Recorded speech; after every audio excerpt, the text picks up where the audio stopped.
Chapter 1. I am Camila, and I want to confess my love to the person I care about. Late at night, unable to sleep, William turned on the radio, and to his surprise, the gentle, soothing voice of his wife, Camila, who suffered from selective mutism, filled the air. William had been married to Camila for 3 years. The first 2 years, they could still manage to communicate a few words, but in the past 3 months, even when they were face to face, Camila couldn't utter a single word. I haven't seen you for 3 years, and I'm really looking forward to meeting you tomorrow. I really miss the scent of you. The message coming from the radio was obviously not directed at William. I love you, Robert. Camila's voice had never been so full of emotion. The confession ended quickly, and then came the host's words of admiration and praise. But William, sitting on the bed, remained frozen in shock, unable to comprehend what he had just heard. He had been introduced to Camila through a family-arranged marriage. He fell in love with her at first sight, but Camila had always been distant and cold. Only when they first met did her mother explain it to him.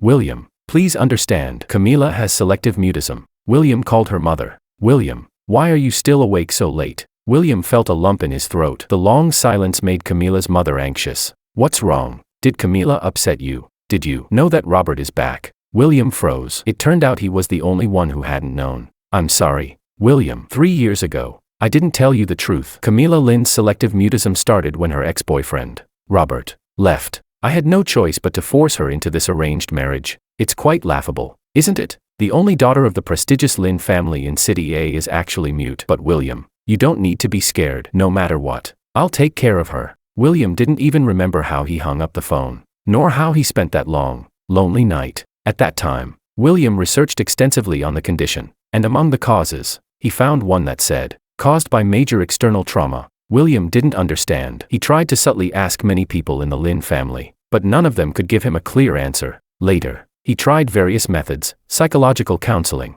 electroshock therapy, food therapy, chakra healing. He even took Camila to a stand-up comedy show. While he laughed uncontrollably inside, Camila remained silent and cold, sitting motionless. It wasn't until the moment he proposed that she seemed to make a big decision and finally said one word, okay. At that moment, William was overjoyed, but now, the happiness felt distant. Yes, he couldn't cure Camila's selective mutism because he wasn't the one who could heal her. A bitter feeling rose in William's heart, and a sense of fear began to take root. Her medicine was back, but what about him? He clenched his hands tightly, and a stubborn determination rose within him. Since Camila didn't love him, he no longer needed to remain trapped in this marriage. She wouldn't divorce him, so what about him? With that resolution in mind, William tidied himself up. 3 years ago, he had given up the opportunity to study medicine abroad for Camila. Perhaps it wasn't too late now. An hour later, he left the house, intending to go to a nearby shopping mall to buy some new clothes for himself. Sir, the suit you tried on is the last one available. Would you like to purchase it? William nodded and took out his card, handing it to the salesperson. I'm sorry, but another gentleman is willing to pay more for this suit. Would you be willing to let it go? William followed the salesperson's gaze and saw a man in a dark blue suit, chatting happily with a woman beside him, who was wearing red high heels. He stood up and took 2 steps forward, only to make eye contact with the woman, Camila. Then this man must be Robert. Camila's face instantly turned serious. She opened her mouth but couldn't speak, her expression cold as she stared at William. She then tapped her phone with her right index finger. William knew this gesture all too well. It meant using the phone to communicate. Why are you here? Are you following me? Why do you care? 3 messages popped up in quick succession, and they made William feel utterly disappointed. Beside them, Robert tightened his grip on Camila's hand and asked with a smile, Camila, who's this? A friend. He then took her hand and placed it on his chest. Could you let him give the suit to me? You know, I just got back to the country, and I need some formal clothes. Camila gave a gentle smile, patted her phone, and without asking William, took out her card and handed it to the salesperson to pay. He's a friend. Those words struck William like a block of ice, sending shivers down his spine. He could barely stand. So his 3 years had only earned him the label of a friend from Camila. The lights in the store crackled, and William instinctively looked up. Suddenly, the ceiling light above him loosened. With a loud bang, he felt a sharp pain in his back. In that instant, William felt a warm wetness under him. Trembling, he touched it, and his hands were covered in blood. The whole store erupted into chaos, with screams and phone calls ringing in his ears. But when he looked up, all he saw was Camila kneeling beside Robert, tightly gripping his hand against her chest, frantically looking around. Call an ambulance. An ambulance. William had never seen Camila so frantic.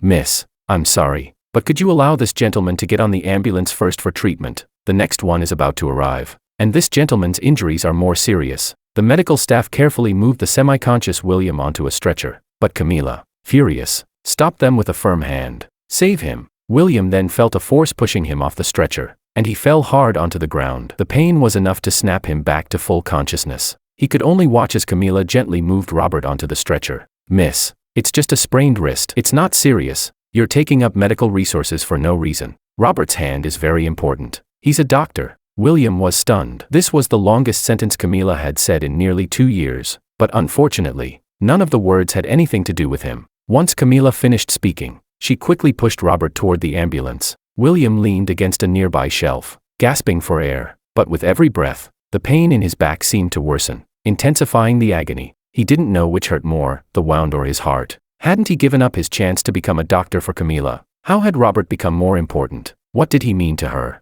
Suddenly, William mechanically tugged at the corner of his mouth. He was just a friend. And then, he passed out from the pain. Chapter 2. The first thing William did after waking up in the hospital was send Camila a message. We should get divorced. The moment he sent it, Camila pushed the door open and walked in. She was carrying 2 gift boxes, the same brand he had seen earlier that day. She placed them on the cabinet beside him and sat down directly in the chair next to his bed. Camila took out her phone. She must have seen his message, but there wasn't the slightest ripple on her face. The hospital room was suffocatingly silent. Yet William's phone chimed. It was Camila. You like this brand? I picked out 2 shirts that would suit you. When you're discharged, I can have the brand bring their collection to the house. You can even buy the entire store if you want. Robert is a doctor. A doctor's hands are very important. So, I was just nervous. Don't be angry. William lowered his head, staring at the phone as one message after another came through. In an instant, tears blurred his vision again. He finally couldn't hold it in any longer. You can talk to him. Why can't you talk to me? Even when we're face to face,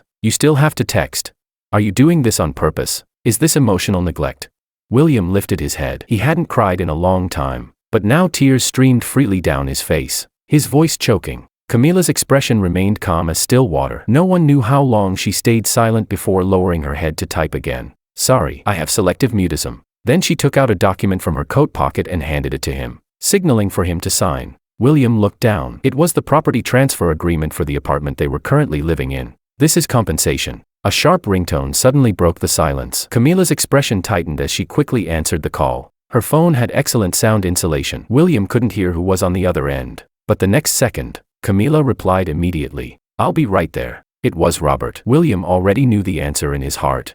This time, William didn't hesitate. He took out his phone and searched for the online court filing portal. He filled out the petition, both parties' identification information, their marriage certificate details. Under proof of separation, he uploaded the property transfer agreement. He selected Decline Mediation. When he pressed the button to submit the request for trial, it felt as if a long breath finally left his chest. Countdown, 30 days.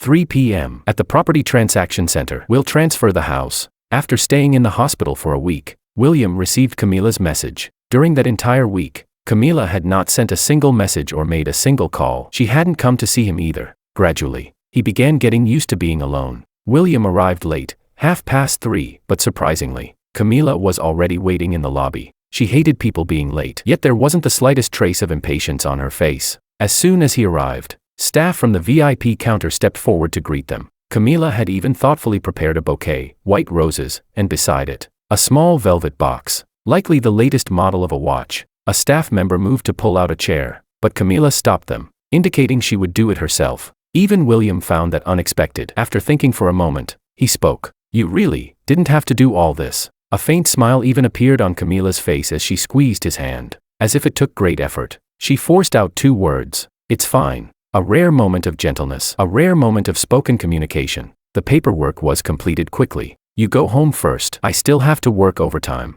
A strange feeling began to rise in William's chest, climbing higher and higher until it peaked. He stepped outside and had just called a taxi when he realized he'd forgotten the document folder. He had no choice but to turn back. Camila was still standing in the lobby. In her arms was a much larger bouquet than before, fiery red roses. Robert walked in through the main entrance. She immediately went to greet him. They embraced, and Robert affectionately kissed her on the cheek. President Lin, for the purchase of your new property, please come this way. You're looking to buy a manor, correct? Now that the apartment under your name has just been transferred out, you meet the purchase restriction requirements and may buy another property. Watch your step. Camila hooked her arm around Robert's right arm. Both of them wore expressions of happiness as they walked into the inner office. Though it was July, William Chan had never felt so cold in his life. Cold to the point that he could barely stand. Cold to the point that cold sweat broke out along his back and temples. So he was the one who had been removed. Mr. Chan, hello. Your wife, Ms. Camila, did not respond to this lawsuit request. We reached her by phone, but there was no reply. It will be processed as default agreement to the divorce petition. Chapter 3. So your litigation request has been processed by this court. Within 30 days from the date you submitted the application, you may choose to withdraw it. If you do not withdraw, your marital relationship will be legally dissolved. The court clerk's voice was completely flat. Perhaps this was the simplest case among the countless divorce filings she handled every day. William took a deep breath. Even with trembling hands, he replied with a single word, okay. He took a taxi home. He stood quietly in the living room, looking around at everything. Then he began packing up Camila's belongings. He had no intention of moving out. Instead, he planned to remove everything related to Camila from this house. A knock sounded at the door. Are you President Lin's husband? There's a greeting card for you. It was a courier. He handed over only an envelope. I'm not Miss Lin's husband anymore. William took the card and suddenly said that. The courier froze for a second, then gave an awkward smile. William opened the envelope. Inside was a handwritten card. The handwriting was clearly Camila's. He opened it, and Camila's recorded voice came out from within. I miss you. I like you. I love you. Before William could even react, a hand with bright red nail polish snatched the card away from him. He staggered, almost falling. When he looked up, he saw Camila's darkened expression. His phone screen lit up. Don't touch my things. It was her message. Before he could respond, she had already turned and walked downstairs. Camila, you've gone too far. Anger surged through William as he chased after her. I didn't go through your things. What right do you have to disrespect me like this? I don't care what kind of relationship you and your so-called Robert have, but you have no right to humiliate me.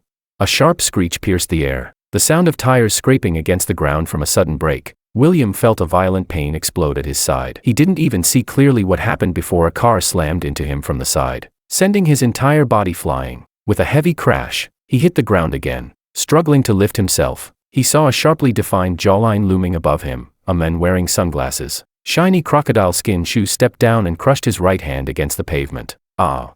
A broken scream tore from William's throat. Before losing consciousness, he saw Camila running over in panic. The cold indifference from earlier had vanished completely, but she rushed straight to Robert. She grabbed Robert's hand anxiously and inspected it over and over. Only after confirming he was fine did she let out a long breath of relief. Until the moment William blacked out, she never once looked at him.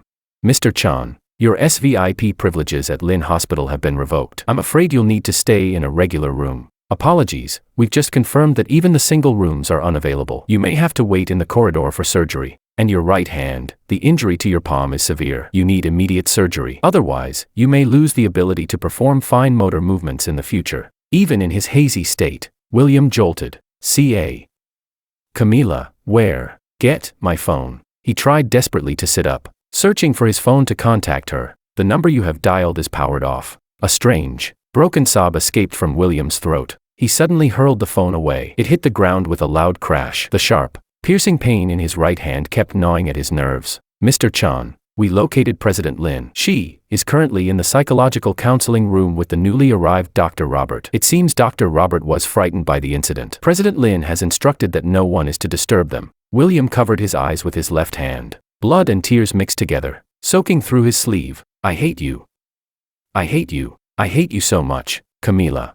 Chapter 4. William barely survived the night in the corridor, relying on a pain pump to endure the agony before finally being scheduled for surgery. His body and mind both hurt so much that he was almost numb. Mr. Chan, I'm sorry. Your right hand suffered a comminuted fracture. Due to the delay in surgery, part of the muscle tissue has become necrotic. You may not be able to lift heavy objects in the future. The doctor gave an awkward smile. I understand you also studied medicine.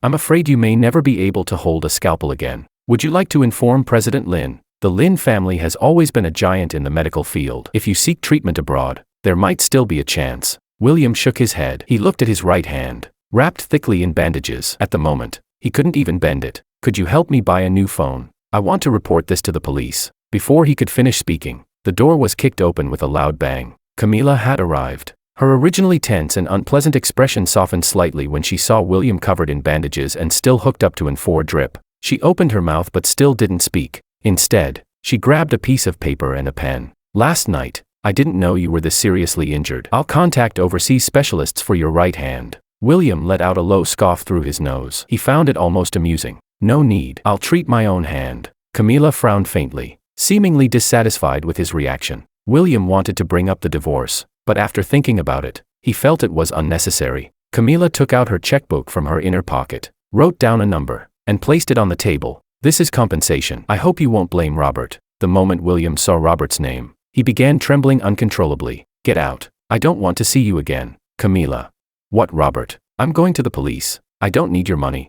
He grabbed the check from the table, tore it in half, and threw it hard at her. Camila froze. It seemed she had never seen William lose his temper like this. I won't let you hurt Robert. Those words pierced William's heart like a thorn that could never be pulled out. Camila left. William was left behind, his entire body shaking. 10 more days.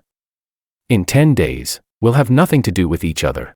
Mr. Chan, these flowers were sent by President Lin. Camila Lin had been sending flowers for 3 consecutive days. William hadn't even looked at them. He only gave a dry acknowledgement. Leaning on a crutch, he packed his things and prepared to be discharged. The moment he pushed the door open, he froze. The entire corridor of the hospital was surrounded by a sea of flowers, identical to the ones Camila had been sending these past few days. White roses. William's heart skipped a beat. How did Camila know he was being discharged today? But the next second, the conversations of other patients in the hallway shattered his illusion. President Camila Lin is so doting. To keep Dr. Robert from feeling awkward, she sent flowers to every ward in the hospital and even redecorated the entire floor where Dr. Robert is staying. It must cost tens of thousands every day. Rich people's romance really is on another level. White roses, destined lovers, so romantic. Show. Keep it down. President Lin's husband is hospitalized here too. William steadied himself, his face pale as he leaned against the wall and let out a self-mocking laugh. Suddenly, cheers erupted from downstairs. Instinctively, William leaned over the railing to look down. The lobby on the first floor had been decorated with fiery red roses. Camila and Robert stood at the center. Robert, will you stay with me from now on? Camila leaned closer to him, delivering a cliché confession. Robert smiled and accepted the ring box in her hand. The crowd around them applauded and offered congratulations. Camila kissed Robert on the lips. William unconsciously touched his own lips. How long had it been since he had touched hers? 1,000 days and nights. Yet somehow, he could no longer count them clearly. When she was with him, Camila didn't only have selective mutism, she also seemed to suffer from extreme cleanliness, never letting him come too close. At that moment, William felt as though the entire world was nothing more than a poorly staged farce. His ex-wife, who supposedly had selective mutism, publicly confessing her love to her former boyfriend. In the end, not being loved was the original sin. Chapter 5. William stayed out for a while. He bought a new phone, filed a police report, and gave his statement. He finalized his master's application plan for the second half of the year with an overseas study agency and purchased a plane ticket to the United States 10 days later. He planned to undergo treatment while continuing his studies. It was already 7 in the evening when he returned home. Looking at the house, half-packed and covered in a thick layer of dust, he knew Camila had never come back. After eating something simple, William continued sorting through his belongings. The door clicked open. Camila. She glanced at what he was doing, and her expression returned to its usual indifference. She felt that something about William today was different, though she couldn't quite tell what. Without pausing, she walked straight toward the bedroom. The sound of drawers being pulled open and things being rummaged through echoed out. Then she rushed back out, scattering the clothes and personal items William had neatly packed for her. What are you doing? William stepped forward, but she shoved him aside. He fell to the ground. Where is the recorder? She spoke. It had been so long since Camila had spoken directly to him. What recorder? I didn't take anything. William glanced at the blood slowly seeping through the bandages on his right hand as he answered. More frantic searching. When William looked up, he realized he had never seen Camila in such disarray. She was drenched in sweat, her scarf loosened and hanging crookedly around her neck, her dress smeared with dust. Where is the recorder? She stopped and glared at him, fury blazing in her eyes. I told you, I didn't see it. William had never been this firm before. He braced himself with his left hand and staggered to his feet, standing face to face with her. Camila seemed at a loss. Her anger surged, her fists clenched and unclenched before she suddenly grabbed a blue and white porcelain vase nearby and smashed it to the ground. Ceramic shards shattered everywhere. My recorder. Where is it? She stepped closer, continuing to demand. Her right hand had been cut by the broken porcelain. Blood dripped steadily onto the floor. William had never seen her so unhinged. Summoning his courage, he pushed her away and limped toward the door. Then, a voice played. I'm Camila. I'm 18 years old. I want to confess to Robert. Robert. Today is our 2nd anniversary. I hope we'll always be together. Robert. We've been together for 3 years. My wish this year is still the same, to stay together forever. Robert. Why did you leave? Robert. I'm going to get married. Camila stumbled into a pile of clutter. From somewhere, a slightly worn recorder rolled out. A red light blinked. It began playing. They were love letters she had recorded for Robert since her youth. Goodbye, Robert. I hope I'll see you again. Goodbye, goodbye, goodbye. The recorder seemed damaged from the impact. It kept repeating that single word, goodbye. Camila scrambled up, picked it up, and frantically pressed the buttons. But nothing worked. William stopped. He slowly turned around and leaned against the shoe cabinet by the entrance. Tears streamed down his face. Camila, if you didn't love me, why did you agree to marry me? Her throat moved slightly, as if she wanted to speak, but no words came out. You have to listen to my explanation. William. The message flashed on her phone screen. William closed his eyes, forcing himself to calm down. He swallowed the bitterness rising in his chest. Leave. Take all your things and get out of my house. Camila pressed her lips together tightly. She only gripped the recorder, still endlessly repeating goodbye in her hand, and walked past him. Sorry. Chapter 6. In the days that followed, William did not see Camila again, but before leaving, he still had to return to the hospital one last time to have his dressing changed. In the hospital corridor, Robert's profile had already been updated and displayed among the many experts on the first floor. William glanced at it, and froze. The published paper listed under Robert's name was his university graduation thesis. He checked the name and the dates again and again. The timeline matched almost exactly with his own. Mr. Chan. Hello. A male voice pulled him back to reality. He turned. Robert. Care to chat? Robert raised an eyebrow and tilted his head toward the lounge area. William sat across from him. Everything about Robert was impeccable. His white coat was perfectly pressed, his hair styled meticulously with wax, every strand carefully arranged. Robert smiled faintly. When the court called that day, Camila didn't answer. I did. He gave a seemingly apologetic smile. I didn't know that staying silent would be considered consent to the divorce. Mr. Chan wouldn't blame me, right?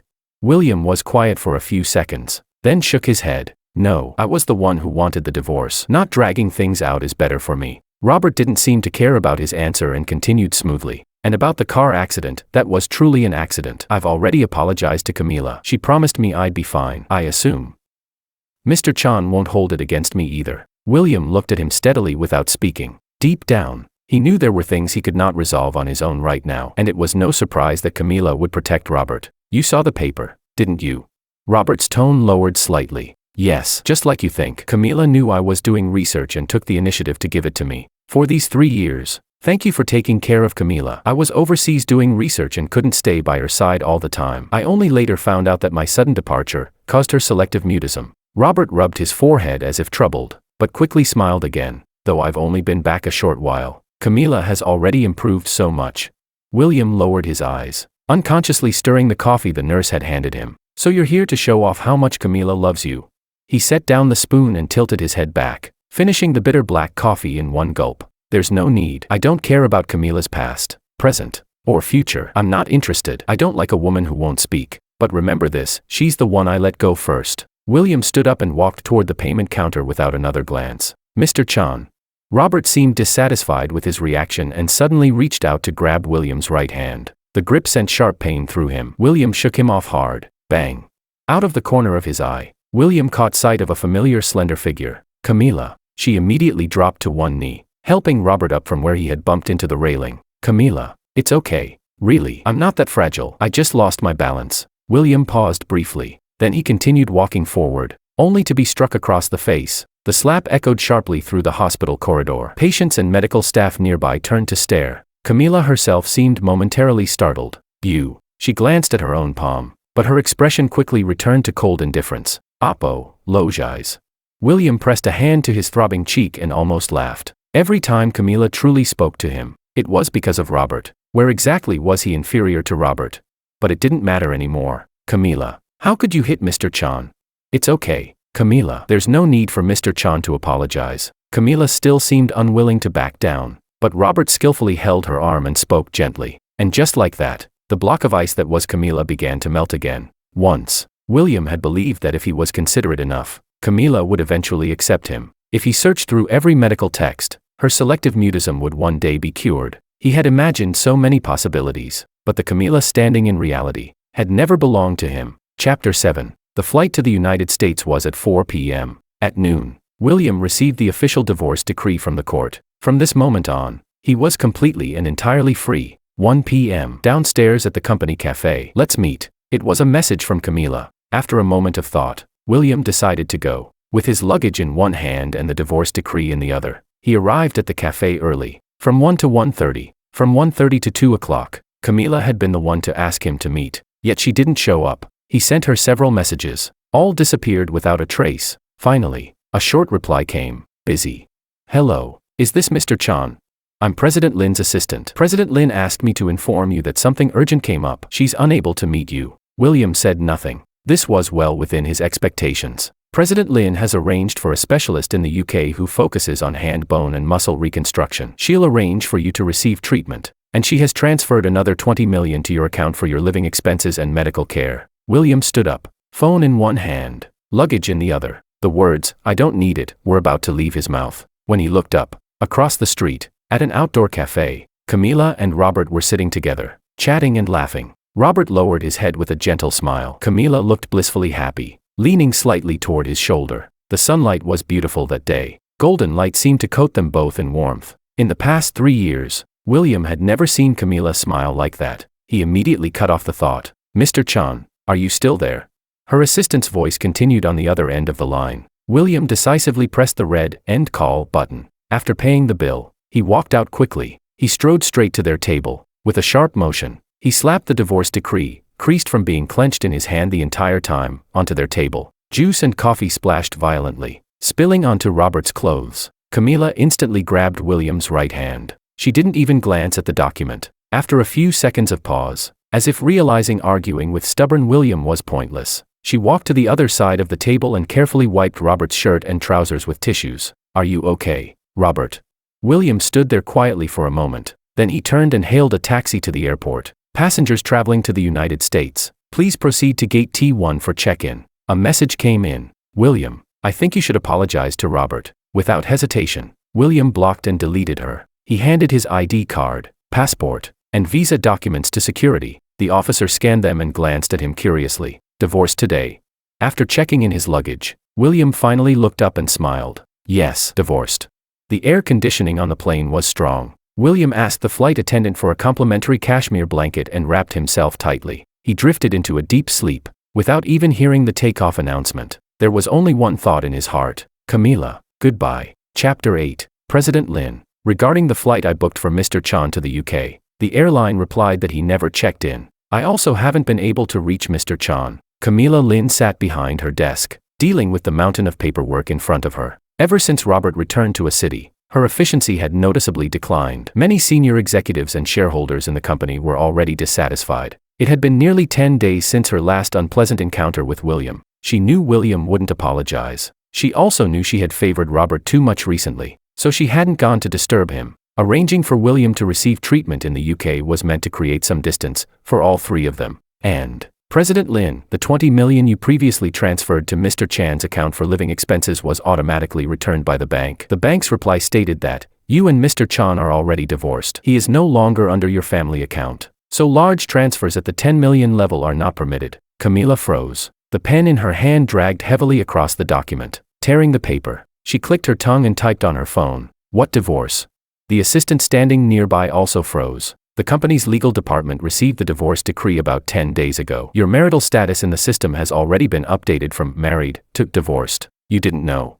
Bring me the file." A moment later, the assistant handed over the court's divorce decree. It was simple, only 2 pages. Camila stared at the signature date at the bottom. It was the very day William had left after their argument. She took out her phone, scrolled up and down for a long time, and finally found William in her contact list using the search bar. "When did you apply for divorce?" The message sent, but instantly turned into a red exclamation mark, followed by a small line of text. "The other party is not your friend."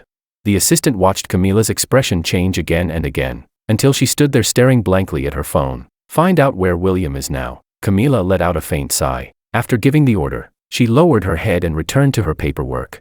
"Camila, you said you'd accompany me to meet the pharmaceutical representatives tonight. I have to work overtime." Camila leaned forward helplessly and kissed Robert lightly on the lips, then bent her head again to review contracts, stamped documents, and prepare for upcoming negotiations. Camila, when can I meet your parents? My parents are coming back from overseas next week. They want to meet you too. My dad said if the meeting goes well, he'd like to make our relationship official. Robert suddenly pulled the contract from in front of her and held it behind his back, forcing her to look at him. Camila had no choice but to meet his gaze. Up close, his features were refined, but the strong cologne lingering at her nose felt overwhelming. She had always had allergies, and at that moment she sneezed unexpectedly. Robert's expression shifted slightly. His lips pressed together before he leaned closer again. Camila, I don't want to wait any longer. You're divorced now. Being together is completely proper. Camila's hand, which had been reaching for tissues, froze midair. She slowly turned to look at him. How do you know? I'm divorced. The moment she said it, Robert stiffened. Panic flickered across his face. He quickly straightened up and avoided her eyes. I heard it from your assistant. A wave of displeasure rose in Camila's chest. She knew her assistant would never leak her private matters. She did not believe Robert's answer. You agreed to the divorce.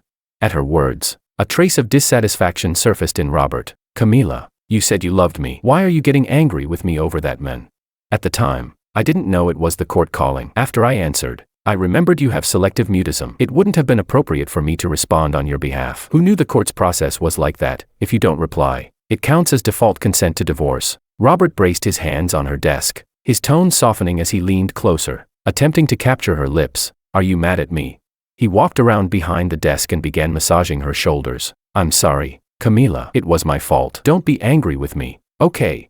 Camila instinctively shifted away from his hands. She opened her mouth as if to speak, but the scent of cologne irritated her again. After a moment's thought, she lowered her head and typed on her phone. We'll talk about meeting your parents after I finish this busy period. Chapter 9. Help me schedule a meeting with the presiding judge at the court. I want him to come to the group. Camila sent the message to her assistant. Early the next morning, she went as usual to the ENT department under her own hospital for a follow-up on her selective mutism. President Lin, your selective mutism has improved, but the progress is still limited. I recommend continuing rehabilitation training here with me.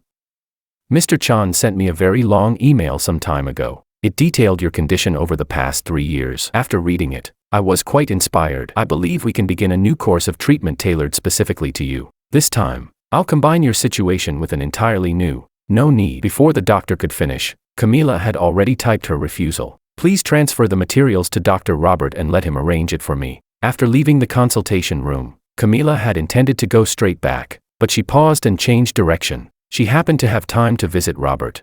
I told you to call me President, not Dr. Robert. Before Camila reached his office door, she heard his voice from inside. She frowned and did not push the door open. Yes, President. The hospital informed us that you have a meeting at 4 this afternoon, and at 5, you're scheduled for surgery. The nurse's voice grew softer and softer. Through the half-open door, Camila saw Robert holding a mirror and adjusting his hair. Several different bottles of cologne and styling products were laid out across his desk. And the hospital director hopes you can comply with the employee handbook. Doctors are not allowed to wear perfume or use styling oil during work hours or surgery. Before the nurse could finish, Robert slammed his hand on the desk. Do you know whose name this hospital carries?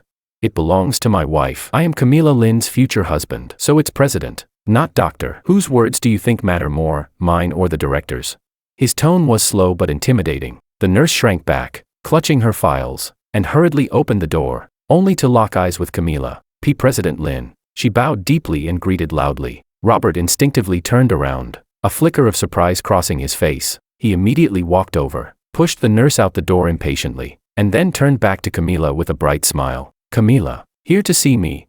He tapped her cheek lightly with his index finger, then took her right hand and gestured for her to enter. The heavy scent of cologne made her stomach churn. You shouldn't. Camila had barely begun speaking when Robert pressed her against the back of the door and leaned in. All right, I know. We shouldn't be too high profile. He lowered his head to kiss her, but her lips were tightly pressed together. She leaned back slightly. Their lips only brushed briefly. Robert stiffened at the subtle rejection. You don't like me anymore? Then I'll go apologize to her. He made a move toward the door, but Camila caught his right hand. Next time, I know. Camila, I won't. Don't worry.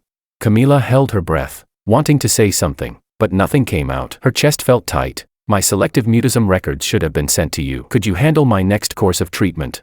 Robert read the words on her phone. A trace of impatience flickered in his eyes. Selective mutism. Isn't it already getting better? Camila, as long as you stay with me more and marry me, it'll naturally disappear. There's no need for treatment. He turned aside, pulled his passport from a drawer, and showed it to her. "Why don't you take me traveling overseas next week? I still need one more course of treatment." She typed again. Robert grew visibly more irritated. He shook off her hand and turned his back to her. "I said there's no need. I'm a graduate of a top medical university too. Why don't you trust me? Since I came back, your condition has improved a lot, hasn't it? Psychological issues like this just require relaxation. I don't even want to keep working here anymore. It's so boring." Camila stared at his back. For some reason, she suddenly thought of William. "I'll accompany you to every future treatment session." "Okay. I'll stay with you until you're completely cured." William's smiling face surfaced in her mind. After a long silence, she suppressed the unease in her heart and stepped forward, wrapping her arms around Robert from behind in a gesture of reassurance. "Rest." The word left her mouth slowly, one syllable at a time. Her throat felt dry, her chest felt unbearably heavy. "President Lin, I'm sorry. The judgment has already been issued and has taken effect. This is an exercise of public authority and cannot be altered. There's no need for me to come to your group again. I have many other cases to handle." Camila opened her mouth, wanting to say something, but the heaviness in her chest remained. Not a single sound came out. Seeing her silence, the presiding judge said goodbye and hung up. She stared at the phone screen displaying "call ended." For a moment, she didn't know how to react. She and William were truly divorced. Chapter 10. William slept for more than 10 hours straight. Only when the landing announcement echoed through the cabin did he slowly wake up. The air conditioning on the plane was strong, but the wool blanket wrapped around him kept him comfortably warm. The aircraft will soon land at Huazhou International Airport in the United States. Please prepare for arrival. William sat up, turned on his phone, and connected to the in-flight Wi-Fi. A rapid string of notification chimes rang out. He quickly switched his phone to silent mode and apologized softly to the passenger beside him. When he looked carefully, he saw several missed calls from unfamiliar American numbers. There was also a small notification on WeChat indicating a new friend request. There wasn't a single message related to Camila. William subtly let out a breath of relief. Only when the slight weightlessness of landing washed over him did he finally feel that his new life had truly begun. "Mr. Chan, are you planning to sell the large flat under your name for 25 million? "Yes. I need cash urgently. Please sell it as soon as possible. A lower price is acceptable." Click. After hanging up, William continued cleaning his new residence in the United States. At this point, the only thing connected to Camila that remained in his life was the apartment she had transferred to him. Given the current situation, selling it and liquidating the asset felt appropriate. In 1 week, he would enroll in the prestigious Huazhou Medical School to pursue a 4-year Master of Medicine degree, focusing again on his specialties, mental health and cardiothoracic medicine. The person who had added him earlier was a faculty member from the university's admissions office, a Chinese-American professor named Misty. After accepting her request, William greeted her briefly. She sent over the course schedule, housing arrangements, and other important information. She also brought good news regarding his right-hand treatment. The affiliated hospital of the medical school would provide him with the most advanced internal treatment options at the lowest possible cost. They even informed him that a more severe case than his had fully recovered within 6 months. His condition was expected to recover in 2 to 4 months. Everything was progressing steadily. Just as William had anticipated, Camila never reached out to him again. She had always been somewhat aloof. At first, she might have assumed he was merely sulking or giving her the cold shoulder. Even after learning the truth, there was no longer any reason or excuse for them to contact each other. The American weather was beautiful. Sunlight streamed through the spotless glass windows, illuminating even the fine dust floating in the air. William found himself humming softly. Then, his phone rang again. "William, we discovered that your undergraduate thesis has already been published under the name of a Robert from Manchester Medical School in the UK. Were you aware of this?"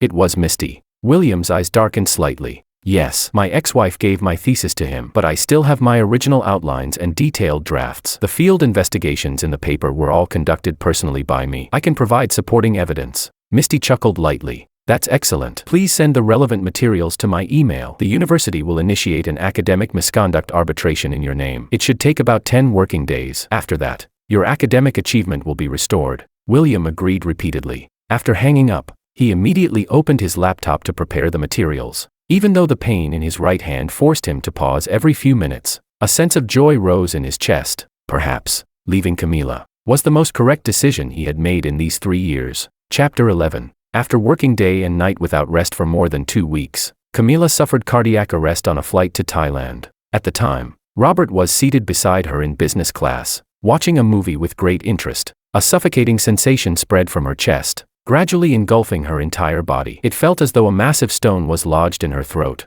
She used every ounce of strength to reach toward Robert. Her hand fell with a dull thud. Even though Robert wasn't wearing headphones, he failed to notice that Camila had quietly lost consciousness beside him. Before darkness claimed her, the despair she felt was more painful than the physical agony. And for some reason, as her eyes were forced shut, the fragments that flashed before her weren't about Robert. They were scenes of life with William. William carefully keeping the house spotless. William cooking nutritious meals for her every single day. William planning her fitness routines, arranging schedules that perfectly matched her time, even helping her handle part of her business affairs. Before her consciousness completely sank, Camila tried to curl the corner of her lips. She couldn't. It felt absurd. A billionaire heiress, the only daughter of her family. And yet for the past 2 weeks, she had been eating takeout every day. Darkness swallowed her entirely. When hazy white light returned to her vision, Camila felt no joy at being alive. President Lin's condition is critical. Preliminary judgment suggests cardiac arrest caused by overwork. However, based on her medical history, it may also be a complication related to selective mutism. It's fortunate that a flight attendant discovered her in time. Otherwise, brain death would have been very likely. Camila's consciousness was still blurred. She tried to move her fingers, but couldn't. Strangely, she didn't feel pain. The strongest sensations were two conflicting emotions. One part of her felt exhausted, desperate for release. The other part felt hollow, aching with an indescribable bitterness. It had been a long time. She hadn't heard Robert's voice. "Robert, are you President Lin's family member?" Silence filled the air. Camila waited, but no answer came. President Lin must have someone with her at all times over the next 3 days. This is an extremely critical period. Someone must remain by her side constantly to prevent another incident. After 3 days, if her indicators stabilize, it would be best to charter a flight and return home. 3 days, but I booked an island-hopping day tour for today. Robert's voice carried dissatisfaction and irritation. Even the doctor sighed. This concerns a human life. Thailand will still be here. You can return for travel once President Lin's condition improves. Can I hire a caregiver for her? Robert seemed to have found what he thought was a reasonable solution, even sounding faintly relieved. But Camila felt as though she were plunging into an endless abyss. That suffocating bitterness of near death surged back into her chest. So this was the man she had loved. When had Robert become so indifferent to her? Beep, beep. The heart monitor suddenly emitted a piercing alarm. Not good. President Lin's vital signs are unstable. Prepare 3 milligrams of epinephrine. Bang. The doctor pressed the defibrillator paddles, coated in gel, against her chest. Her body jolted upward violently. A blinding white flash filled her vision. Then she crashed back down onto the bed. Again and again. She felt as if all the blood in her body had rushed to her head, swelling to the point of splitting apart. And then, she sank once more into endless, chaotic darkness. Chapter 12. President Lin, you're finally awake. That's wonderful. When Camila Lin opened her eyes again, her throat felt as if it were burning. She wanted to cough but couldn't. Her lips were painfully dry. Water. The voice that answered wasn't Robert's. It was her assistant's. Hearing her request, the assistant quickly raised the hospital bed so she could sit up slightly. President Lin, drink slowly. Camila took small sips, but even swallowing required tremendous effort. She pointed to her throat, signaling discomfort. President Lin, your throat hurts? All right, I'll get the doctor. In his rush, the assistant ran out to call the doctor, forgetting even to press the emergency button. Camila slowly scanned the room. She was still in Thailand. Robert was not by her side. Her assistant must have been called over after she lost consciousness again. The doctor and nurses soon entered and performed a brief examination before exhaling in relief. President Lin, you are temporarily out of immediate danger. However, you are still in a critical recovery period. You must remain here for observation. High-altitude cabin pressure could cause hypoxia and potentially trigger another cardiac episode. Camila glanced at her assistant. He immediately understood.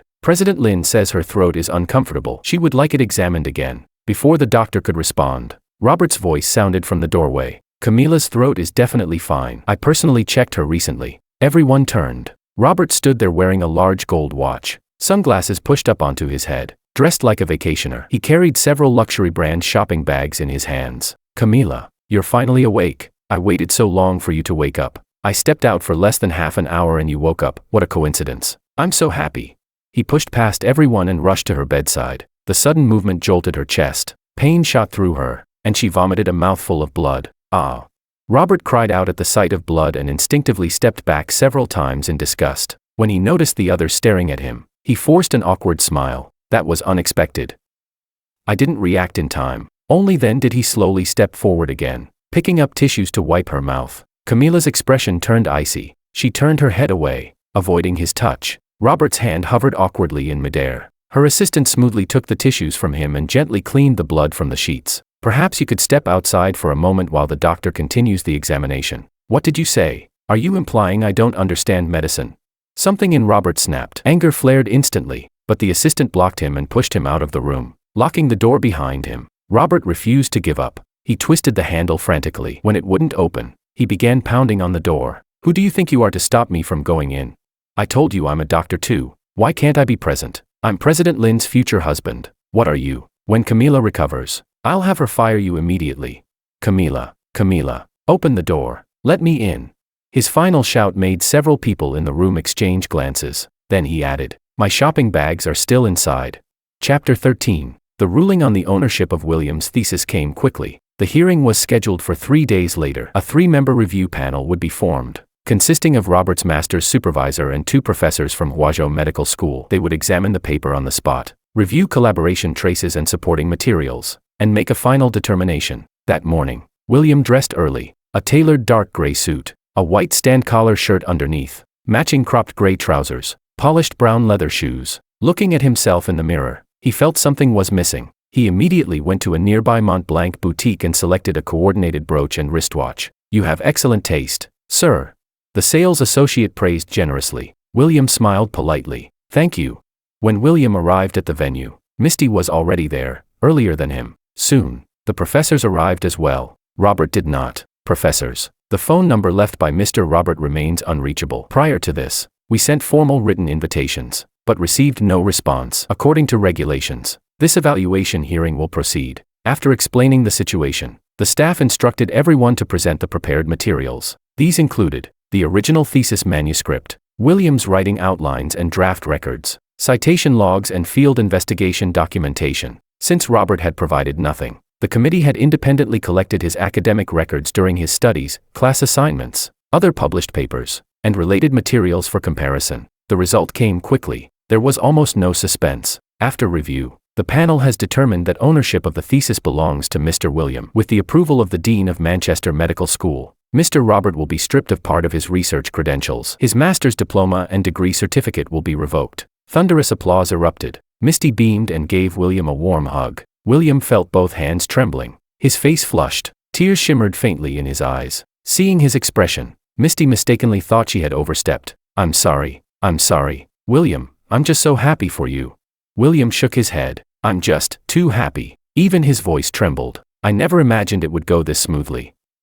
Back home, my family always told me not to compete, not to fight. I thought, as long as I had. He paused abruptly, as if something had caught in his throat, but he quickly composed himself. It doesn't matter. The past doesn't matter anymore. What matters is now. I'm truly happy. Even though this was mine to begin with, I never thought fairness would actually return it to me. Misty's eyes sparkled. Exactly. There is fairness here. William, you deserve your research. When William returned home, he received an official congratulatory email from his undergraduate alma mater. He logged into major medical academic databases and searched for his thesis title. The update had already been processed. The author name had changed from Robert back to William. William nearly danced around the room in joy. It felt as though rebirth had truly begun the moment he signed the divorce papers. Before marriage, he had lived for his parents and family. After marriage, he transferred his household registration under Camila's name and worked tirelessly for her, day and night. For 3 years, he had hardly cooked a single meal for himself. Only now did he realize,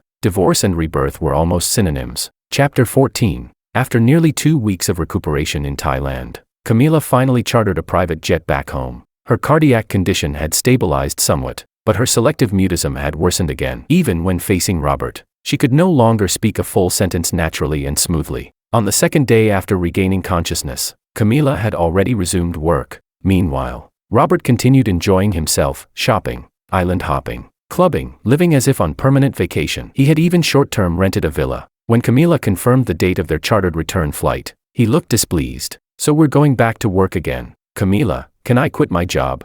He took a sip of water while speaking to her on the plane. Camila instinctively raised her hand to hold his, but halfway through, she inexplicably changed direction and picked up her own water glass instead. Do as you wish. Then once we're back, let's register our marriage. Okay. My parents already mailed me the household registration booklet. I really want to be listed in the same one as you. Robert leaned closer. The heavy scent of his cologne made her head ache. But his words made her freeze. Only then did she suddenly remember. After she married William, he had transferred his household registration under her name. Now, she didn't even know what had happened to that. Robert clearly wasn't satisfied with her silence. His brows furrowed, and his tone turned sharp and sarcastic. Camila, if you won't marry me and won't take me to meet your parents, are you just playing with me?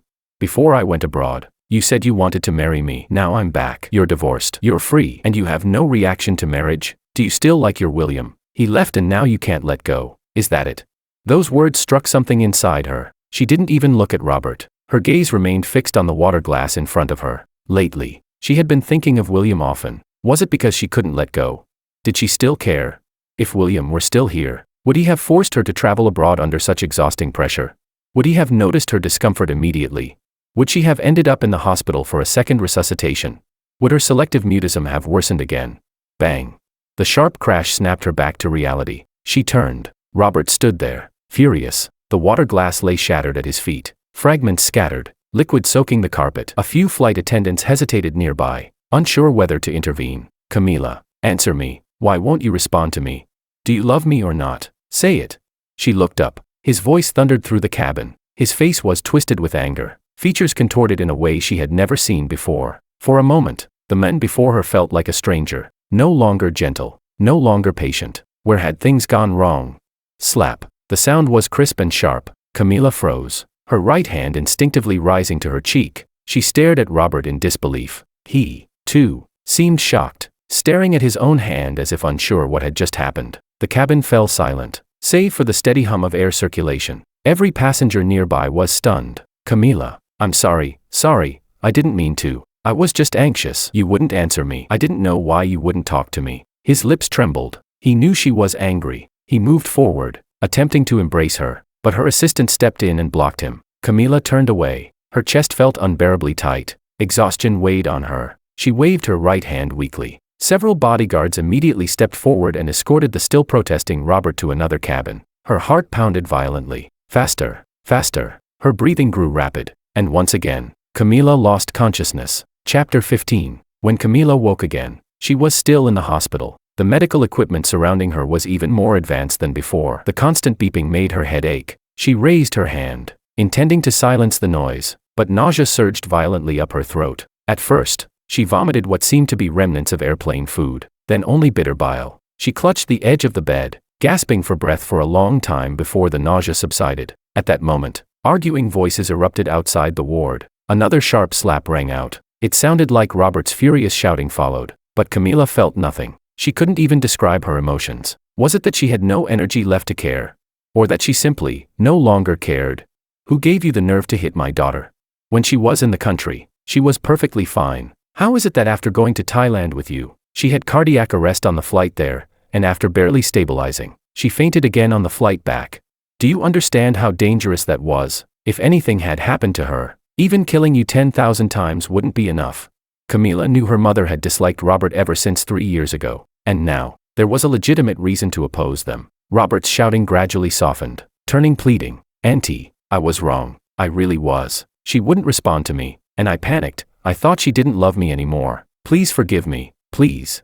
Camila slowly pushed herself upright, picked up the glass of water beside her, and rinsed her mouth. Only then did her mind clear slightly, but her throat still felt tight. Now even swallowing came with a distinct sensation of obstruction. Perhaps hearing movement from inside, the ward door burst open. Robert rushed in. He was still dressed in his vacation clothes from the plane. It seemed he had come directly here after the incident. He stumbled forward, and fell to his knees in front of her. His hands clutched desperately at her knees. Camila, please listen to me. I didn't mean it. I never meant for you to get sick. I didn't know it would be that serious. Selective mutism can't cause reactions like that. I'm a doctor. I know. His hands trembled as he reached for her face. Camila, say something. Okay, you love me, right?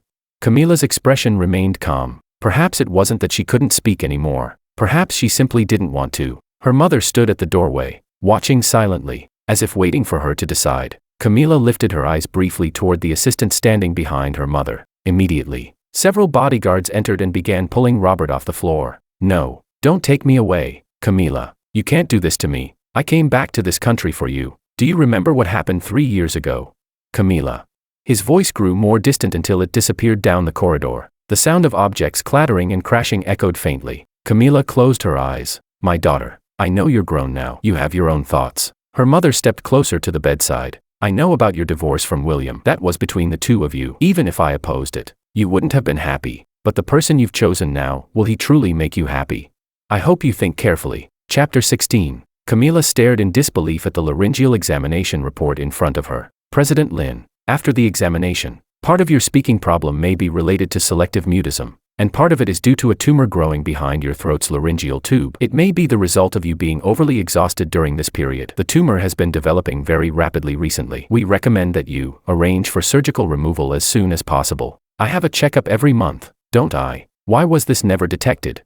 The attending oncologist glanced at the screen of Camila's phone. President Lin, I've reviewed your previous reports. It's true that nothing showed up in the examinations over the past 3 years. However, in last month's report, the tumor was already clearly visible. If it had been treated at that time, it probably wouldn't have led to such serious consequences. Oh, right. At the time, Dr. Robert took the report directly. You know, Dr. Robert has a great deal of authority in this hospital, so none of the other doctors intervened in your personal medical matters. The doctor did not continue on that topic. He simply informed Camila of the precautions she needed to take over the next few days and gave her several suitable dates for surgery. After looking them over, Camila felt her mind in turmoil. She raised her right hand and pressed her temple. She just felt so tired. It seemed that ever since Robert came back and William left, her life had become a complete mess. She let out a long, heavy sigh. Arrange the surgery for tomorrow morning. As Camila lay on the operating table, she actually did not feel much nervousness. The doctor, on the other hand, was extremely tense, constantly reassuring her that this was only a minor procedure. President Lin, please rest assured, we will use the most advanced technology available. The incision will be very small, and the tumor will ultimately be removed through your mouth. For 1 month after the operation, you must only consume room-temperature liquid food and avoid any stimulation to your throat. Camila nodded. Soon, the nurse turned her over, and the anesthesia was injected through her spine. She felt the cold medication slowly entering her body, and then her consciousness gradually faded. Camila had a dream. It seemed she had returned to the day of her blind date with William. She still remembered that at the time, Robert had just left without saying goodbye and flown abroad. Back then, Robert didn't even know her true identity. What she had admired was his determination and conviction to leave resolutely in pursuit of his ideals. Hello, I'm William. Camila followed the voice. It was William from 3 years ago, when they had first met. 3 years ago, she had looked at him with disdain and contempt, deep down looking down on the pampered young heir of a wealthy family. This is the eldest son of the Chan family. He's extremely outstanding. He has already completed his bachelor's degree in medicine and has received multiple graduate school offers. Even the hospitals in the capital hope he can join them. Her mother, standing beside her, was very satisfied with William. Mr. Chan, are you not planning to continue your studies?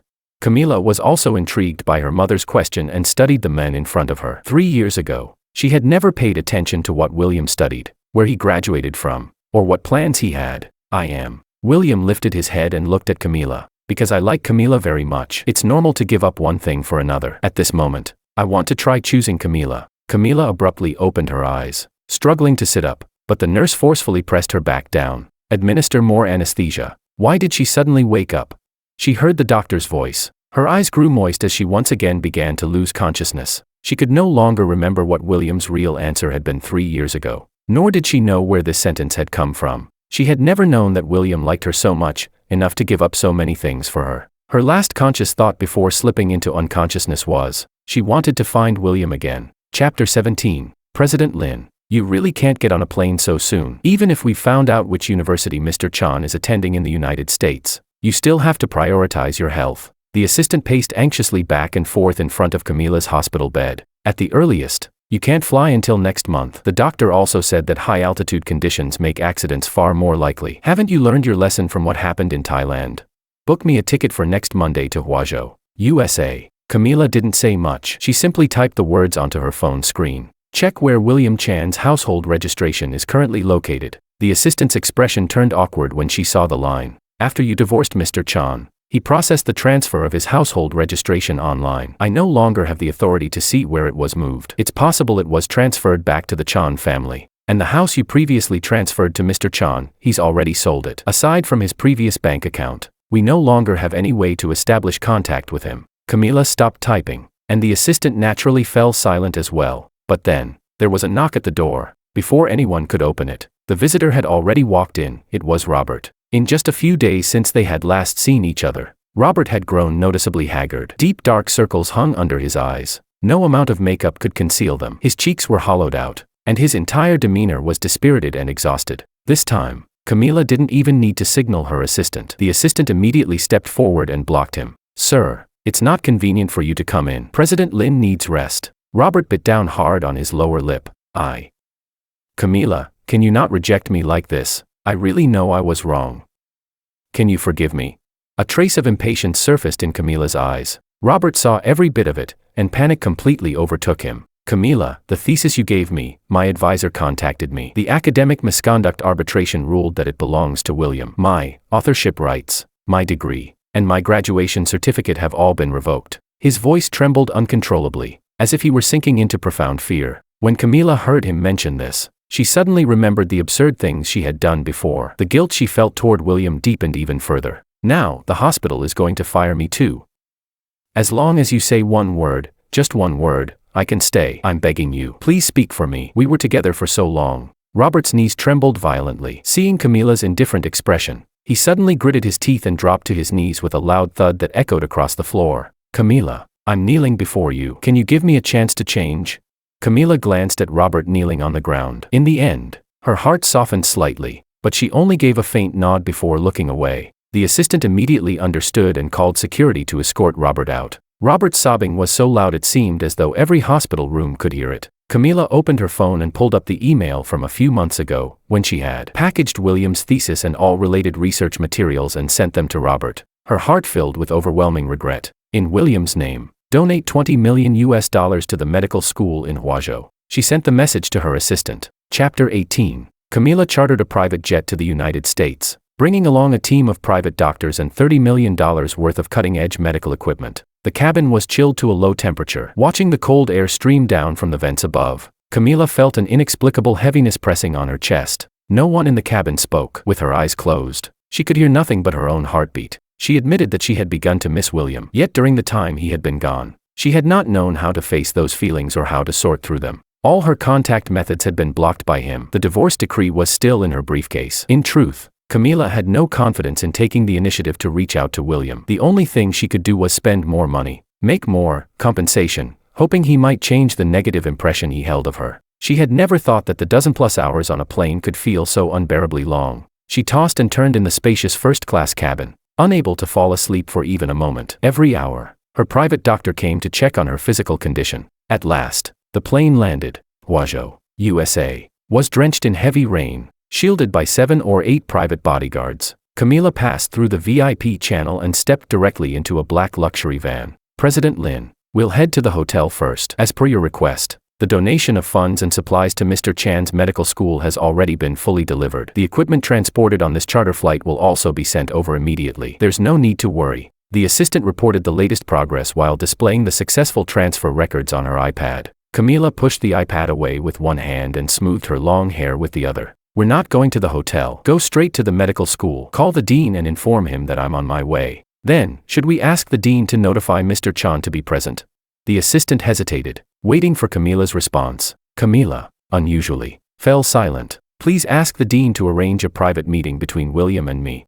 The drive from the airport to the university took no more than 30 minutes. Yet Camila was so tense that the palm gripping the seat's armrest was slick with sweat. She didn't know whether William's departure had been a calculated move to make her chase him, nor did she know whether he still had any feelings left for her. Exhausted, she closed her eyes for a brief rest, but the discomfort and tight obstruction in her throat clung to her relentlessly. Despite the torrential rain, the dean of the medical school stood respectfully outside the main entrance. "President Lin, thank you very much for your generosity." Camila did not spare him a glance. Surrounded by bodyguards and her assistant, she hurried into the research building. She gave her assistant a look. The assistant immediately turned back into the curtain of rain and shook hands with the dean. "Dean, President Lin's schedule is very tight. Regarding the meeting with Mr. Chan that we discussed earlier, may I ask where it has been arranged?"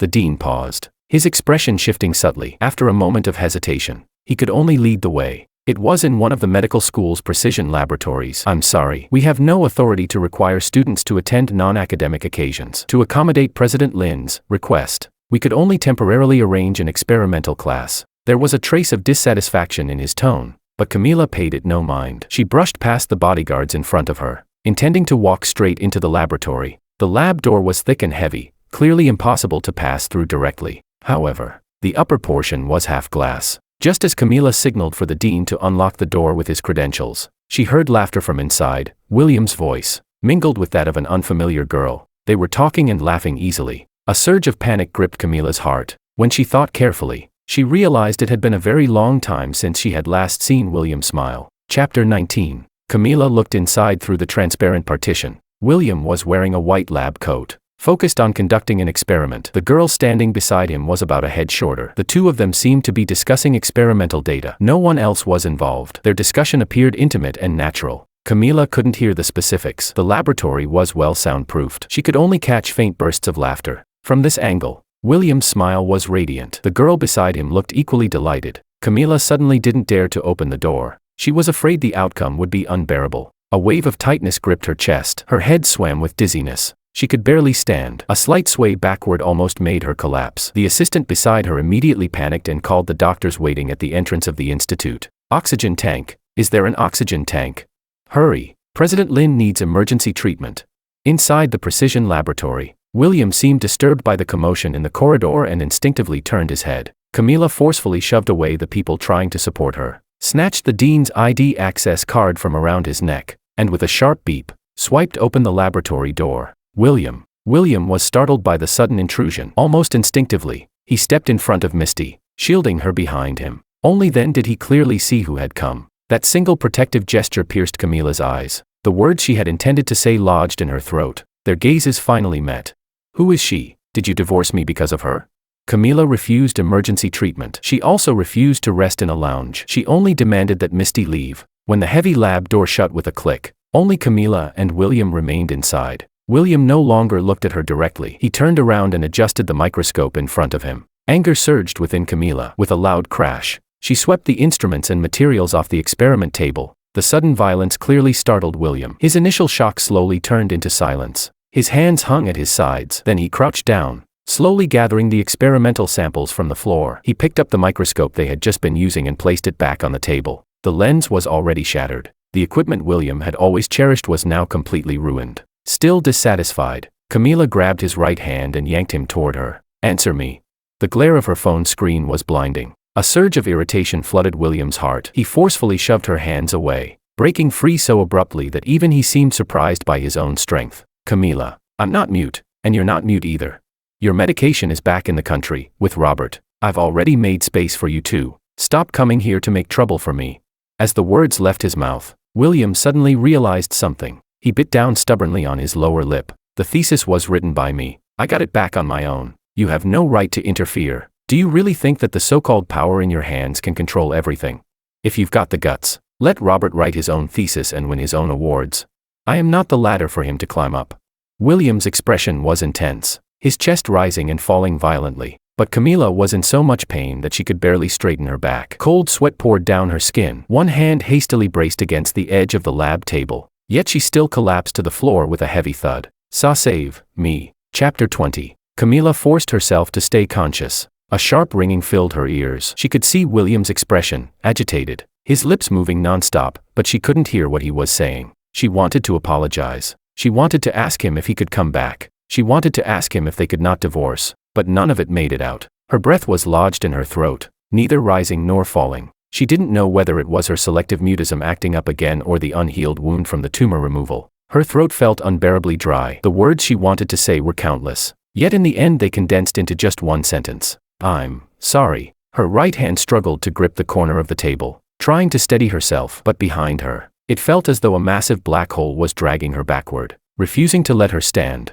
Her other hand stretched forward desperately, reaching for William. He wasn't far away, but somehow, she simply couldn't grasp him.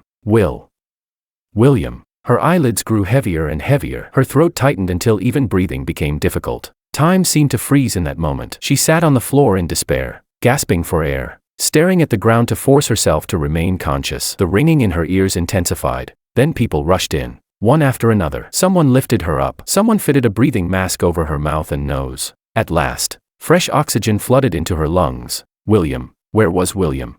It felt like a long time before Camila regained clarity. The moment she did, She tore the breathing mask off her face and pushed back hard against the force trying to move her forward. William.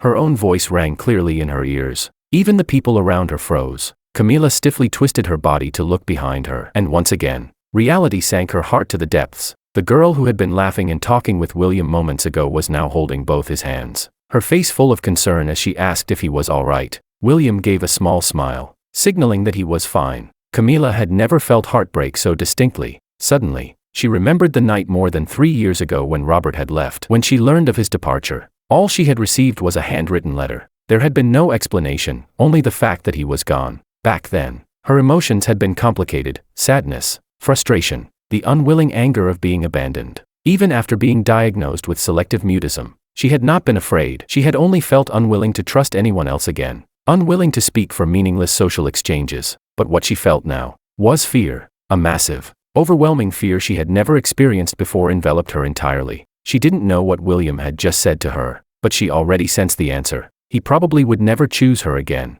Camila clenched her teeth and staggered forward, pushing through the crowd, trying once more to reach William. It was only a few steps, yet her entire body was drenched in sweat. The blast of cold air from the air conditioning instantly raised goosebumps across her skin. She shoved the girl standing in front of William aside. William instinctively stepped back several paces, his eyes filled with vigilance. Camila opened her mouth. At last, her voice returned home. "Remarry me. Come home." But William's rejection was absolute. The chill in his eyes deepened. The corners of his mouth turned downward. His brows furrowed in visible annoyance. "I refuse." Chapter 21. It ended in complete discord. Camila sat quietly in her hotel room, listening to her father's voice over the phone. "You're already in this condition and you're still running all over the world. I'm not blaming you for being sick.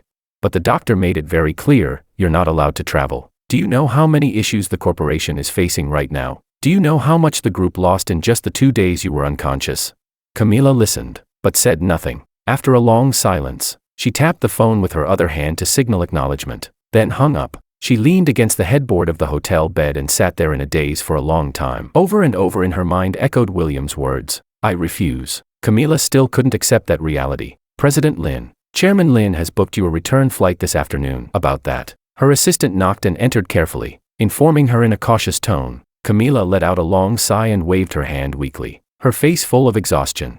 After returning to a city, Camila used the excuse of sponsorship to inquire about William's situation every so often. She didn't have the courage to contact him directly. About half a year passed like this. During that time, Robert was still working at a hospital under the Lin Group. However, because his research results, degree certificate, and graduation certificate had been revoked by the university, it was later discovered that his medical practitioner qualification had been obtained through a loophole in a joint domestic and international education program. He had not actually completed any formal theoretical or practical professional training. As a result, a city-first hospital also revoked his registered medical license. Over those 6 months, Robert tried countless times to see Camila, but he never managed to meet her even once. In the end, with no other options left, he resorted to bribing the hospital director through various means. Only then did he barely manage to keep his job, but only as an assistant physician. It was the spring of the following year. President Lin. Camila's assistant rushed into the office, her face bright with excitement. 4 months, Camila had numbed herself with high-intensity work. During that time, she had also tried every possible legal channel to appeal and revoke the already effective divorce judgment. But every attempt had been rejected on the grounds of insufficient evidence and proper legal service at the time. Mr. Chan is coming back to the country, and this time, it said he'll be competing for a newcomer award in the medical field. Camila's attention snapped upward. She put down the documents in her hand and signaled the assistant to continue. This competition and the subsequent academic forum will be held at a city-first hospital. That means Mr. Chan is returning to a city. Camila shot to her feet so abruptly that several documents fell to the floor. When she typed the word into her device. For the past 6 months, she had been undergoing treatment and physical recovery. The tumor in her throat had been completely removed, and follow-up examinations showed no signs of regrowth. But she still could not speak. Her selective mutism had not healed. She had no medication for it. Perhaps her medicine this time was William. Next week. President Lin. Should we contact the A City Medical Association in advance to ensure Mr. Chan wins the award?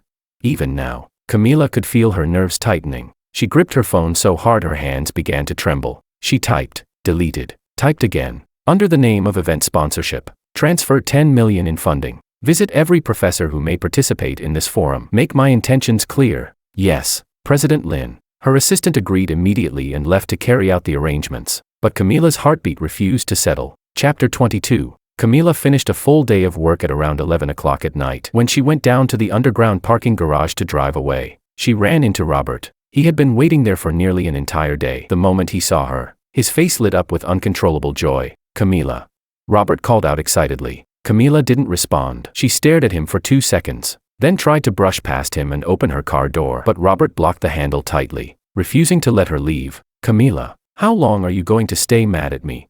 Only then did Camila lift her head and take a proper look at him. He was still impeccably dressed. He wore Armani's latest spring collection, and the watch on his wrist had been replaced with a diamond mechanical timepiece. They stood very close. Every breath Camila took was filled with the heavy floral scent of his perfume. A wave of nausea rose in her stomach. Instinctively, she stepped back and lightly covered her nose with her hand. That small gesture told Robert everything, pure disgust and rejection. His grip on the car handle tightened silently. "Camila, I'm not a doctor anymore, but all those years of study weren't for nothing. Back then, you said it yourself. I just took shortcuts other people couldn't. You knew it. You supported it, didn't you? So why have you suddenly changed your face now?"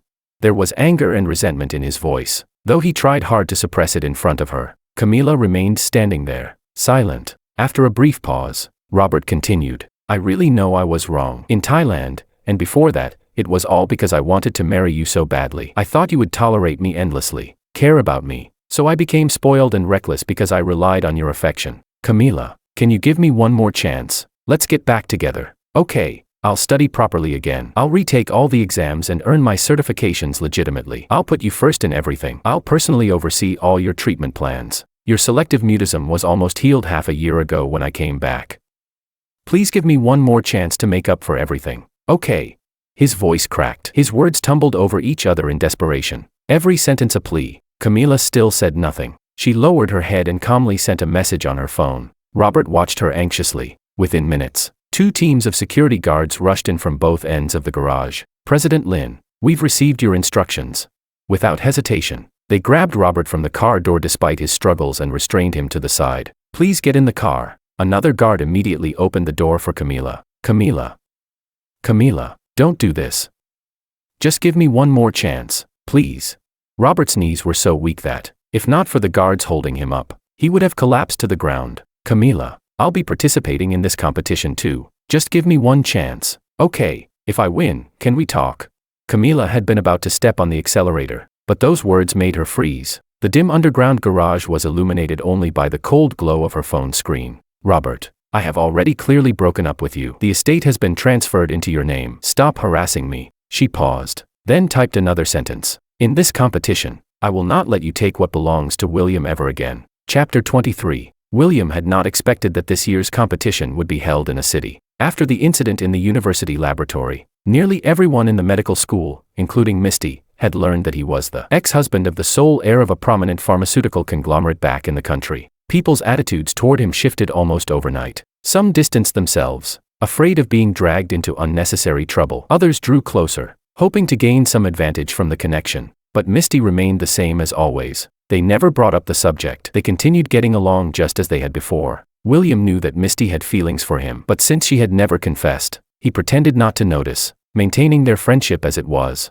This time, when he returned to a city, Misty had offered to accompany him. He refused. William wanted to reclaim what he had once lost, on his own. His parents, his family, and his friends were still in a city. He couldn't simply stop coming home because he had divorced Camila. The competition lasted 2 days. The first day was the theoretical round. The second day was laboratory practice. The day before the competition, the director of a city-first hospital privately contacted William, exchanged pleasantries, and invited him to dinner. After some hesitation, William accepted, but he hadn't expected that, aside from the hospital director, nearly every prominent figure in the medical field would be present. Throughout the dinner, no one deliberately targeted him or paid excessive attention to him. Instead, the leading experts engaged in an in-depth discussion on a specific medical topic, covering both theory and practical application. Nearly every professor offered their own perspective. It wasn't until the day of the competition, when William received the exam topic, that he understood. The theme of this year's competition was exactly the subject those professors had discussed the previous night: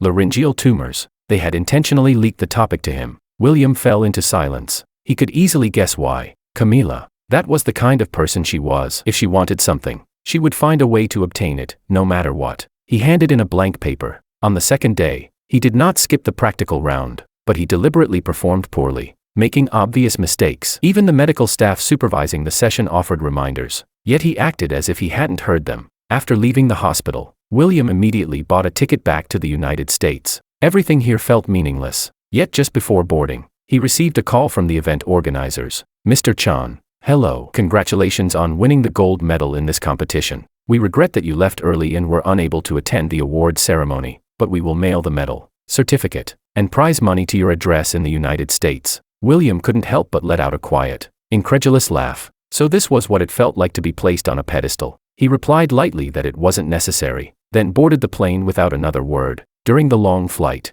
the entire episode felt like an absurd farce. It wasn't until he landed and returned to campus that Misty called him. William, do you remember Robert?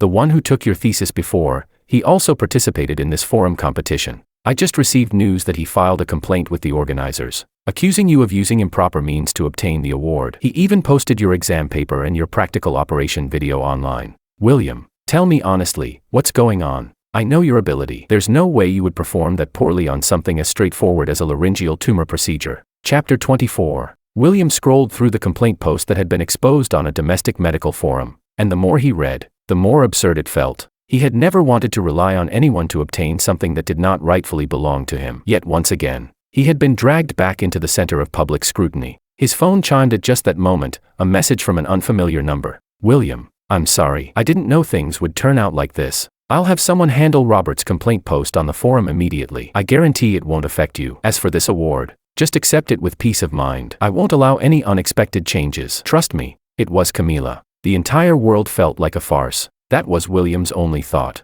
He still did not reply to Camila. Instead, he immediately called the event organizers, informing them that he did not wish to accept the award. He promptly faxed a formal clarification statement along with a declaration of withdrawal from the prize. As expected, it wasn't long before another message from Camila arrived. William, I'm truly sorry. I will donate another batch of equipment to your institution. Also, I've just instructed Jiangzhou Hospital to hold another similar competition and forum at the end of the year. This time, I will strictly control Robert. There will absolutely be no mistakes. William read the message and couldn't help but feel a bitter laugh rise in his chest. After thinking for a long time, he finally replied with one sentence. I will not remarry you. Please leave my world. The moment he sent it, he blocked Camila's new number. Almost instantly, another message came through, from yet another unfamiliar number. Still Camila. A suffocating pressure settled heavily in his chest. Then came a wave of exhaustion. Apologies and promises kept flooding in. Interspersed among them were bank transfer notifications and inquiries from his institute's dean.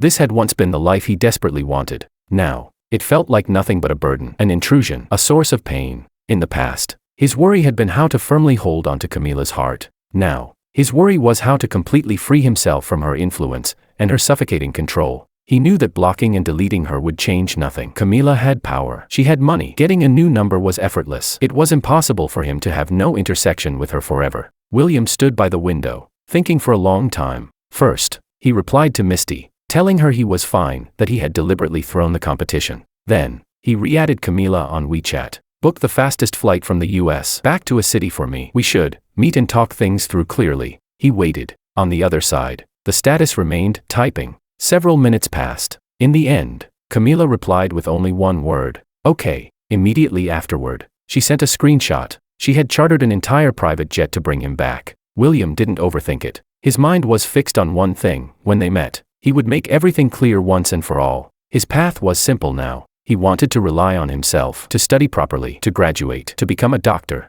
Whether he returned to a city, stayed in the United States, or went anywhere else in the world, he had too many things left undone, too many landscapes left unseen. He would not spend another ounce of his energy on a woman who belonged to his past. Even if he had once loved her, the William of today felt no attachment, no lingering affection, for Camila at all. Chapter 25. Camila had arrived at the airport long before the plane landed. When her assistant informed her that Robert had somehow obtained William's exam paper and practical operation video from the forum competition, and had even published them on a highly authoritative medical forum, she felt as if all the blood in her body had rushed violently to her head. Even the hand holding her phone trembled uncontrollably. What should she do?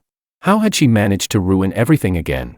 No matter why William had handed in a blank paper or deliberately given up the award, maybe he had just been angry with her. Maybe. Camila couldn't even reason it out anymore. She kept checking her phone over and over, hoping for a new message from him. There was none. President Lin, you're not allowed to enter the taxiway area to wait. Please remain at the passenger pickup point. The airport ground staff had already stopped her at least 3 times that night. After being turned away once more, Camila could only retreat to her original spot and continue counting every passing second.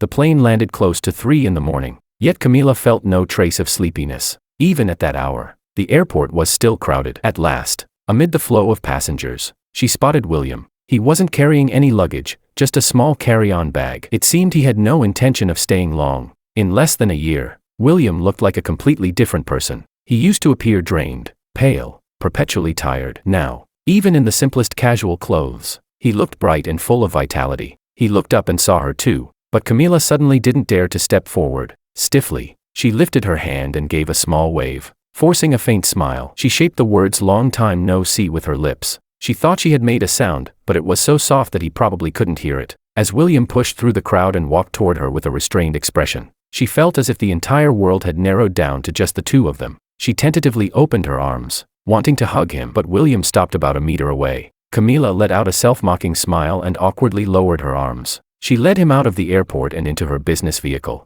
The driver in the front seat didn't turn around. He glanced at the rearview mirror and asked carefully, "President Lin, where are we headed?"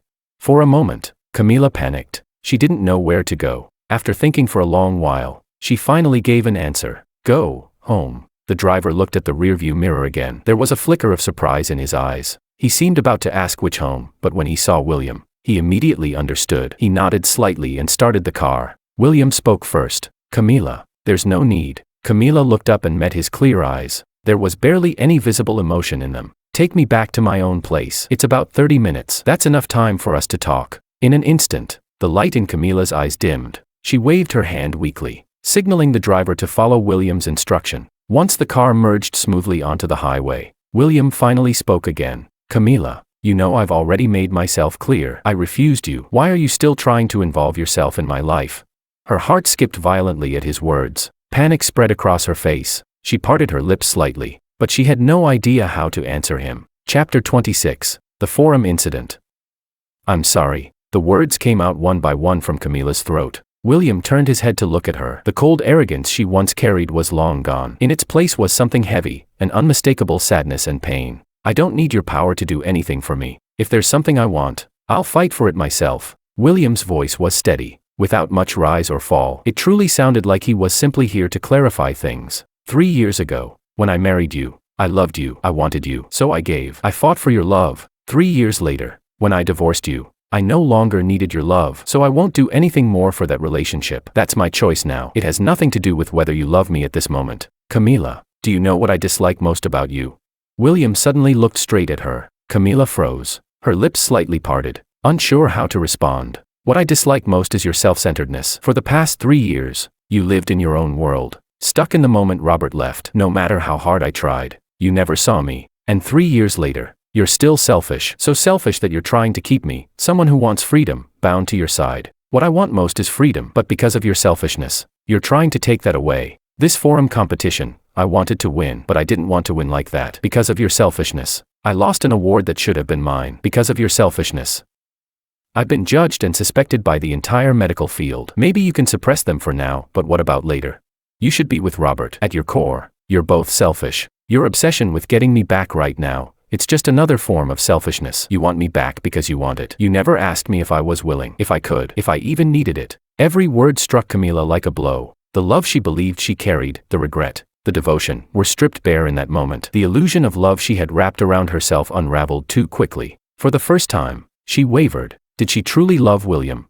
Or was it just her own stubbornness and pride? "William, I'm sorry. The forum, it was my fault." Camila lowered her head and spoke slowly, word by word. She didn't try to stop him. She had no justification left to do so. The old Chan family residence came into view. Half an hour of conversation. It wasn't long, yet it wasn't short either. The car stopped by the roadside. William unfastened his seatbelt and moved to get out. Suddenly, Camila threw herself into his arms. She held him like a precious treasure, arms locked tightly around his waist, greedily breathing in the familiar scent at his neck. "Can you be the attending doctor for my selective mutism? Can we start over? Give me one more chance to be with you again." She said both sentences clearly. William placed his hands on her shoulders and slowly pushed her away. Camila did not dare resist. William, can I contact you again? She gripped the car door tightly and forced out the question. William had almost reached the front gate of his home. At her voice, he paused. He turned around. The eastern sky was already beginning to pale with the first hint of dawn. Morning was approaching, and the faint light seemed to lift his mood with it. Camila, don't contact me again.